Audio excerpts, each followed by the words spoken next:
Welcome to District 32, immersion, inspiration for ambitious business owners with big dreams. Good morning, my name is Lorraine and I'm delighted to be here again with Dinesh of the Fortuna Advisory Group. How are you, Dinesh?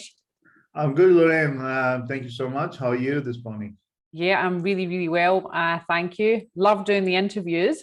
That's the best bit of my day. Yeah, that's good. Thanks for having me back on your interview sessions. No, thank you. Dinesh, what I'd really like to dig deep around today is around, because Fortuna, how long has Fortuna Advisory Group been going? When did you establish? Yeah, so the brand we launched in 2013, so it's about 8 years now when we've started the Fortuna brand. Beautiful. So over 8 years, I mean, you guys have had significant growth and development in that time. You're now a recognized brand.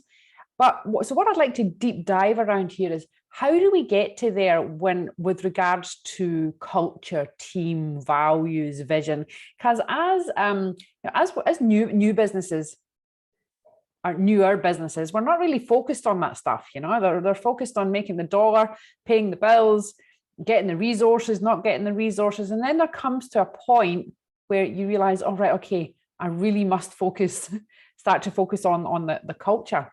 So can you talk to me a little bit, please, about, you know, what is your philosophy and your culture within Fortuna, and how have you shaped that as the leader in the organization? Yeah, absolutely. So, I mean, I would probably just start with defining what exactly, is culture. How do we look at defining culture? So, I mean, as you know, the culture is the way we do things, at any organization. So it's for us, the culture is the way we do things at Fortuna. Now, the culture of any organization is defined, by its team. So if you look after the team, they will shape the culture of the organization.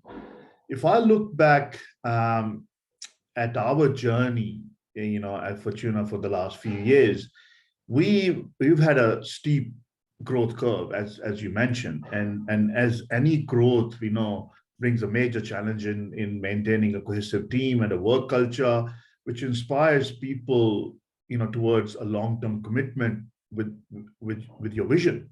So it doesn't come that easy. Every time you think you're inspiring the team members, or every particular team member, you face a surprise, and because each person has their different underlying levers and motivation factors, and that's where we've made sort of few mistakes in the early years. I was so much focused in building the business that I wasn't giving enough time to the team it needs to, and would lose patience at times. And the focus was just the clients at the forefront in building the business, and not exactly the team. And as you rightly mentioned, happens with a lot of the businesses who start, they're just one directional. So we, as part of that process, we were losing some good people in that journey as well. And I started realizing the topmost thing in your business is your people. And since then, we started investing a lot in looking after the mental health and well-being of the staff, and how we sort of embraced them in the whole journey we're embarking on. So the work-life balance at the end of the day is a very important aspect, and it's considered by a lot of team members who've got a family or a young family. And the healthy work culture, at the end of the day, starts making the team very productive. So you then go back into, you kind of chasing the productivity, but you look at the root cause of the productivity, it comes back to a healthy work culture. So we are proud now that we have today we have a superb team culture, and achieving that itself we consider it as a big achievement. Every day there's a spirit of making a difference in the life of people we deal with, whether that's our clients, a team, or the community in general. And that reflects, as you can see from the things we do, our team members participating in our our foundation project, as you've seen, we're about to launch our the laundry van, mobile laundry van for the homeless people, and it's a combined effort. I mean, at the end of the day, it's a lot of internal effort from our team members to make that happen. So if I add to that, the culture, one of the aspects of the culture we formed is by the one value from all, which means all team members combined into sort of many values for one, which we call our organization as Fortuna. So I'll explain that a little bit more. So sort of, one value from all into many values for one. So when we started framing the value statements for Fortuna a few years ago, we asked all our team members to come up with a list of the values which hold a strong meaning for them. And from various group discussions of our team members following, a bit of a process of elimination, we shortlisted 11 value statements for Fortuna. Although we wanted 10, but we couldn't get rid of the 11th, which was a sticking point for a lot of people. So we came with an odd figure of 11. So that now value statements, those emerged as for our organization, they are reflective of the values which the team members hold. So they basically live and breathe that, and that's reflected in the culture. So how do you make sure that the 11 breathe that within the organization? How do you communicate with that with the team and manage that? So that you need to have a lot of sort of team activity. So day in, day out, we are so busy being in a professional accounting practice. There's always so much sort of time and work pressure in terms of achieving the outcomes for the clients we're working on. At the end of the day, you're running a business. You need a productive, efficient team which produces the outcome which makes the business profitable, and you can continuously grow. But you need to stop every now and then and make sure that you're not distracted or you don't deviate from your core values which we have created, and you need to just inculcate back that all the time so that they're living and breathing. So we make sure that we take time out regularly to reflect on that journey. We reflect on what everyone has accomplished, what everyone has contributed, and also there's a continuous flow of new team members coming in, so they're not sometimes aware of the history, how that has evolved. They come into that culture, and when they see a positive sort of environment, they gel into it. So that's why it's very important. So they are welcomed into that culture by the existing team, and you have to just on a regular basis make sure that it comes on the surface, and it's not sort of sidelined with the time pressure and the work pressure. And it is hard because we are all busy, but we mustn't forget, as you've said, the importance of that team cohesion. You mentioned very briefly, Dinesh, at the start there, that you had made some mistakes in the past around maybe getting a little bit impatient at times, and we can all do that. But you also mentioned, that one of your learnings would have been like staff leaving. How do you go about? Is that your first for people who might be listening, who are thinking about hiring staff or looking at the culture at the minute? What really are the telltale signals in your organization when there might not be a right fit, or it's time to revisit the culture and the values as a group exercise to bring in? What are the telltale signs? What should we be looking out for? See, there's always going to be certain people who are not going to fit into your culture, and also the long-term vision of the organization, things like that. So you lose some people, and perhaps although every time we lose a team member, we try to reflect what's gone wrong, and because at the end of the day, if someone is really happy, getting paid well, and they're enjoying the work, there should not be any reason to leave. So we reflect to see if someone is lost, we've lost, is was not going to fit into a long-term vision. Okay, well, that's one aspect. They need to go where they belong. But as I mentioned about the mistakes we made was because we were so focused just on the growth and our clients, and we were not devoting enough time to understand any of the pain points of our team members. Okay, what's sort of going through their mindset? Are they enjoying what we are trying to portray? So we and that basically led to an ignorance where that maybe that they were not feeling fulfilled in their career goals in terms of the type of work-life balance they want to live. So that made us aware of that we need to sort of reflect on that. And it's not about, okay, well, you lose one, you can take another one, but that whole process of the disruption that creates is not worth. So it's better you invest a little bit more in advance in trying to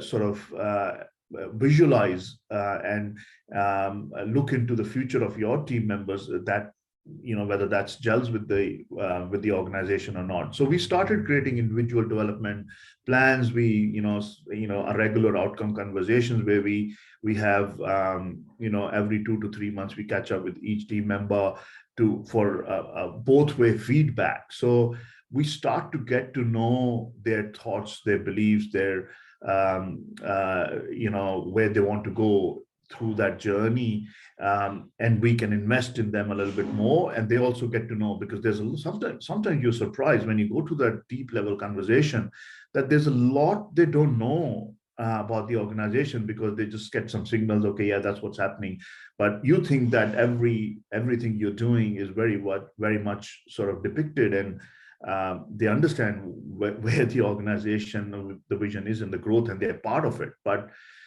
you're surprised when you have that one-to-one conversation. You go into that deep level that, well, there is a disjoint. Sometimes they don't know what's happening, and sometimes we don't know what's going on with them. So that deep one-to-one conversation helps to strengthen that bond, and we can also work on the individual development program for them, because at the end of the day, if there's certain goals they want to achieve in their career and life, if we can help them to achieve that through your own organization, that they have less chances of leaving and going anywhere else, because for them it's a disruption as well.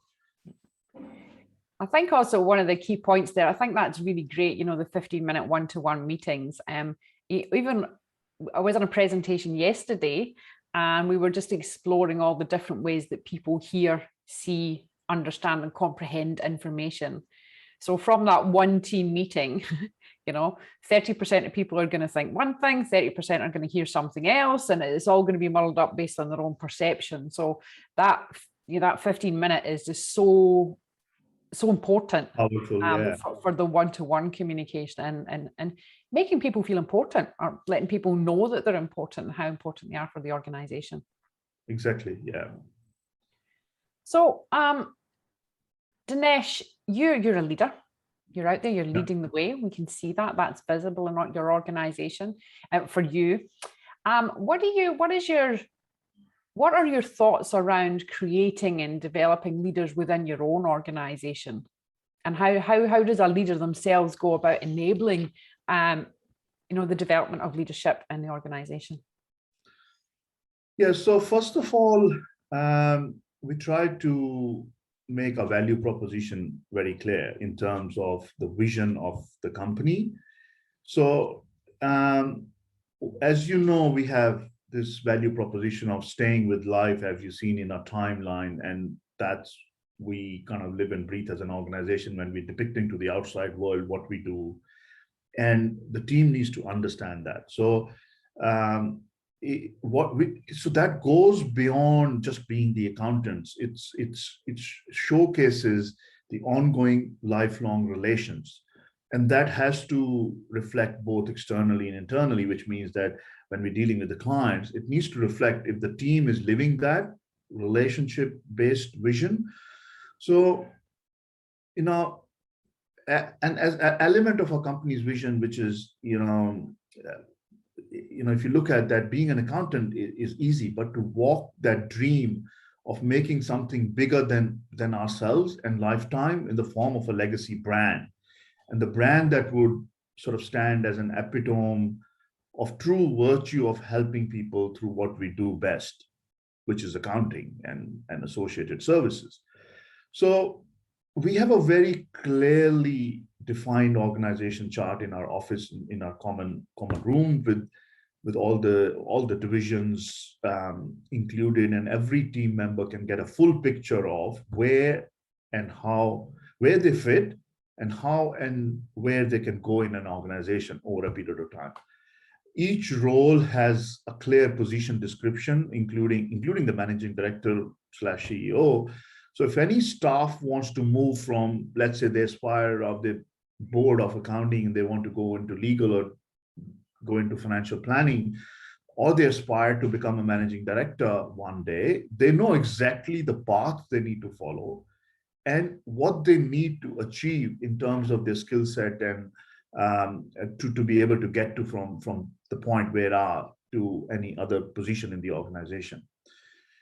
That's one element which really keeps them motivated and inspired, right? So it sort of builds a level of leadership and motivation. Okay, well, that's how people are progressing in the organization. I mean, I just don't want to be an accountant. I want to get to become a director, and that's going to take me to do there. I need to get some qualifications done. I need to increase my experience at a certain level. And we encourage them, and they do the gap analysis in terms of, okay, well, what are the things they lack, whether they lack soft skills or technical skills. And so we just need to continuously motivate them to keep acquiring those attributes for them to go to that next level.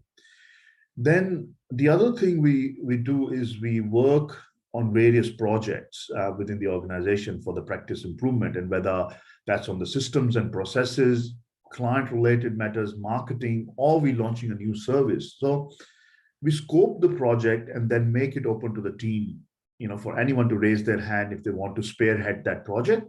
And then they choose a team or some team members who want to join them as leading that project.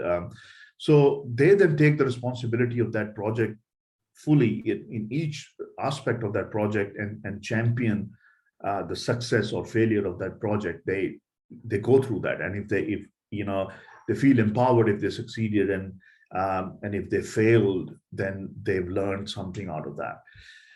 I think that has really inspired a lot of people in shining their leadership attributes or qualities out of them, which they are normally sometimes not aware. They're shy, they don't get the opportunity. They have inherent leadership skills, but they don't get the opportunity when they're doing on a day-to-day job, because normally you would have all the senior management handling those things, so they don't get an opportunity. So you want someone to come straight away, become a leader, but they haven't embarked on that journey. They haven't seen successes and failures of handling small little projects, so they're then scared of taking a very big responsibility, where they think they can, if they stuff up, that's a very costly mistake. So I think these little exercises, these little day-to-day sort of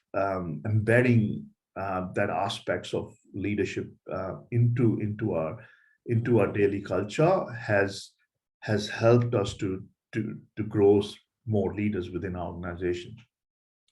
That's really great. I think it's such a great idea to have different people lead projects rather than divisions. It doesn't have to be locked down to position descriptions and heads of department.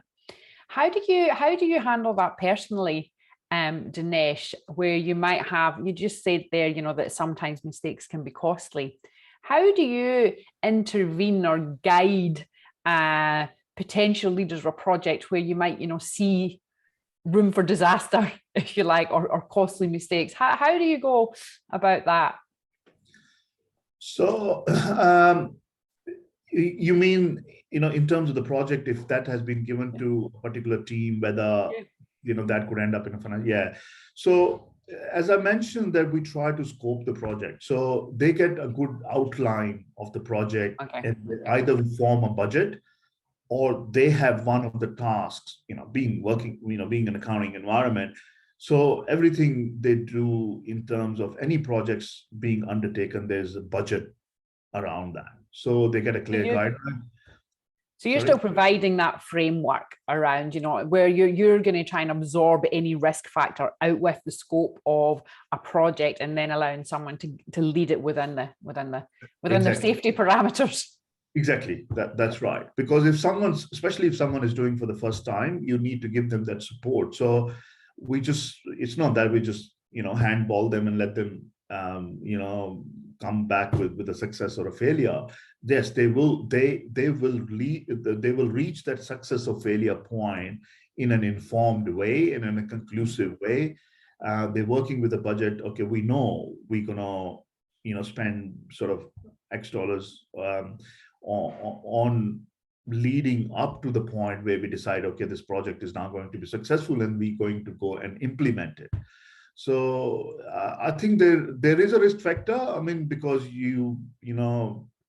but there is a budget earmarked for that. So you're prepared to lose a certain amount of money on that sort of experimentation or research project, or because at the end of the day, whatever it's going to be, either internally to make the practice more efficient or better, or in terms of improvising or on a service delivery, or an outcome for a client in terms of whether we are working on a new service, are we going to deliver or not. So there's a certain amount of investment, but there's risk mitigation factors involved in it.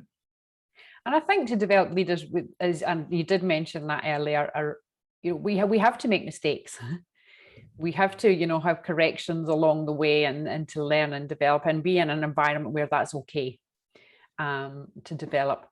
Dinesh, you have given us so much value there through not just the main focus areas around culture, values, but you've given us really specific ways on how we can implement that in an organization, with really clear activities on how we can share that and how we can develop leaders and make sure that everybody is on board. So thank you very much for that. But before I go today, Dinesh, if you could give just one piece of advice to all business owners out there around culture, what would that one thing be? I would say that invest in your team well in advance, rather than bringing the HR experts to handle the HR issues. So if you bring the experts, if let's say you don't have the time or the skills, bring the culture experts or the HR experts who can come and help you to develop that, rather than bringing them in when it's a little bit late, when you're trying to clean the mess. So that would be my advice. Invest in your team, preventative rather than cure. Exactly. Look, Dinesh, thank you very much for your words of wisdom. There's loads of nuggets in there. I've learned myself today. It's always great interviewing you. Your leadership, is noticed in the business community. So thank you very much for sharing your time with District 32 today. My absolute pleasure, Lorraine. Thank you so much. Thanks, Dinesh. Bye. Bye. See you again. You've been listening to District 32. Immersion, inspiration for ambitious business owners with big dreams.